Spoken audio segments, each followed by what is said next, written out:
companion system in The Elder Scrolls Online is especially useful for solo players, duo groups, and when you're just shy of a complete group.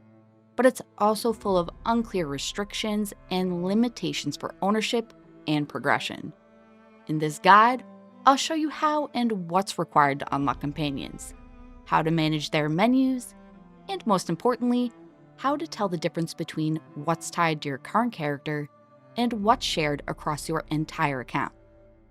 ESO currently has 8 companions to unlock, and most of them are tied to chapters. If you own the chapter the companion comes from, you'll always be able to unlock them by completing their intro quest.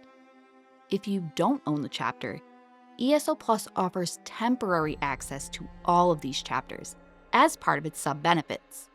Though it's worth mentioning that an ESO Plus trial doesn't work for companions.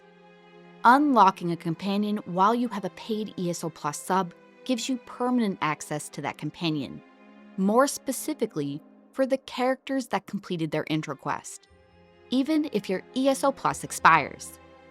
The final 2 companions aren't tied to a specific chapter and work a little bit differently. They're for sale in the Crown Store, but you can claim them for free as an ESO Plus benefit, as long as you claim them from the Crown Store while you've got a paid sub. They're permanently added to your collection and remain available even after your sub ends. Companions that are marked collected, like Tan and Zareth immediately after purchase, or any others you've previously completed the intro quest for, will allow you to accept their quest from the collection menu. Companions that aren't collected will need to be met in the overland. Bastion is in the south of Blackwood, and Miri is in the north. Ember and Isabel can be found on opposite sides of High Isle. Azander is in Apocrypha, and Sharp is just outside of Necrom by the Outlaws Refuge. With an intro quest completed, open up the collection menu to summon them, or add them to your slottables for quicker access. Characters that didn't do the quest won't be able to use or unlock that companion if you lose access to their content. You can only summon one assistant or companion at a time, and companions typically can't be summoned while you're in combat. But if you call out an assistant, like the banker, they will replace your current companion, and when you put your assistant away, the companion will return. This works even if your companion falls in battle, and can be a quick way to get them back in without having to revive them, though I'm not sure it's intended to work that way. Reviving a companion requires a filled soul gem, just like reviving other players would, but their equipment doesn't lose durability like player gear does. In dungeons, group arenas, and trials, each companion counts towards the group's cap, as if they're a player. This includes the leaderboards for the Infinite Archive. Players will always take priority, and companions will be auto-dismissed as players zone in. But they're restricted from being summoned in any PvP areas, solo arenas, and in houses. Companions have several independent progression systems that unlock and progress as you use them. You can check on their progress through the companion menu just by talking to them, providing you access to their equipment, abilities, skill lines, collectibles, and rapport. The first thing that's character-specific are the collectibles. Mounts you set from the collection menu can be changed to match the theme of each of your characters, though they all have a default mount assigned to them initially. Costumes are also character-specific, but any applied dyes are shared across your character and the companion's appearance for that costume. ESO Plus is required to dye costumes, but your chosen dyes stay applied without the sub. Then there's Rapport. Each companion has a rapport level which represents the relationship between each character and the companion. Rapport increases or decreases based on specific activities, like completing certain quests, crafting, or committing crimes. Every companion has their own list of actions they approve of and disapprove of, and these triggers only apply while that companion is summoned.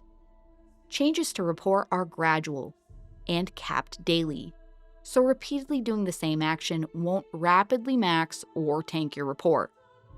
As your rapport grows, you can complete side quests for the companion, with the final quest unlocking a house guest collectible of that companion that you can place in all of your houses.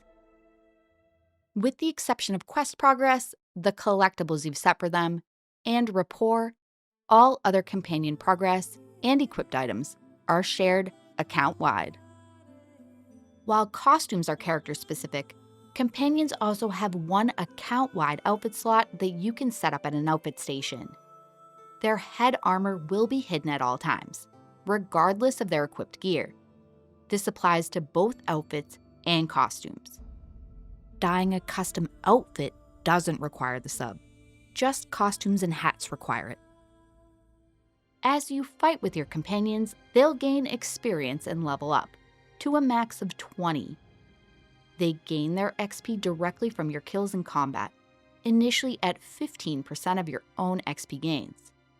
This value increases based on your rapport level to a max of 35% of your kill XP. This doesn't reduce your own XP in any way, but your own XP boost will indirectly impact the XP your companions are getting. So using 7 pieces of training gear, a 150% XP scroll, and having max rapport can lead to much faster leveling. As companions gain these combat levels, their health and overall power increases automatically. More slots on their ability bar unlock, and more of their class skills become available, including an ultimate skill that unlocks at the max level. If you lose access to the zones where you first met them, their combat experience and leveling continues normally, as long as they're unlocked and summoned. Companion abilities are used automatically based on their slot order and internal AI priorities, so your ability slot order matters, since they'll prioritize skills from left to right on their bar. And also, unlike player characters, companion abilities unlock automatically without spending skill points.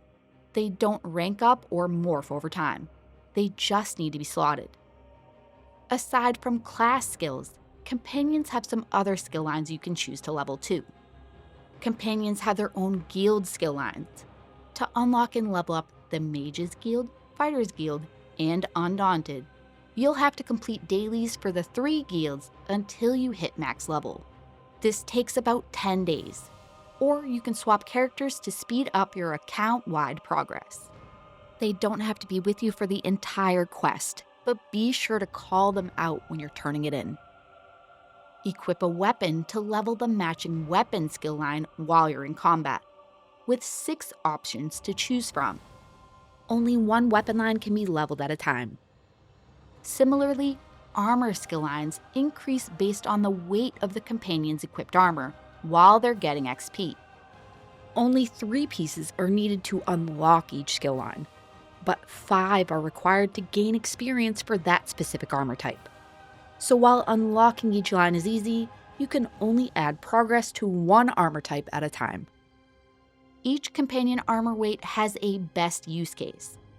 Light armor is best for healers, medium armor is best for damage dealers, and heavy armor is best for tanks. Even if your character is already max level, you can still continue to level both armor and weapon skills. When you're first starting out, it's tempting to build your companion for damage to help clear mobs faster. But here's the reality. Even fully leveled with the best gear, a companion's damage is maxed at about 10 to 15k DPS. For a veteran player, that's a drop in the bucket. And for a beginner, it might feel helpful, but it's rarely the best use of an ally.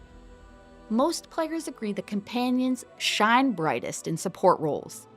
Healers are the most popular choice for beginners, mostly because companions can be slow to react to mechanics.